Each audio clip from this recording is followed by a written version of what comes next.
Ever wish saving money could be as easy as buying your morning coffee? Well, with Chime's Round UPS feature, it pretty much is. We all know how tough it can be to set aside money, especially when life gets in the way. That's where this simple, yet powerful, tool comes in. It helps you save without even thinking about it. So, how does it work? It's a two-step process. First, you need a Chime checking account and a Chime savings account. Once you have both, you can turn on the Round UPS feature in the Chime app. From there, it's all on autopilot.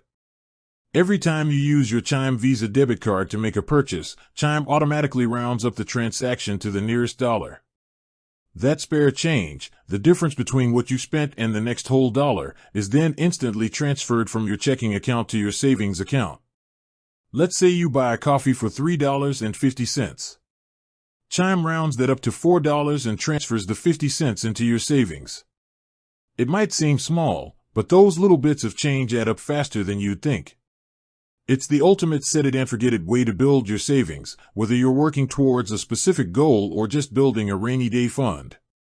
It turns your everyday spending into a savings habit, one transaction at a time. It's simple, seamless, and completely automatic. With that said, thanks for watching, and until next time.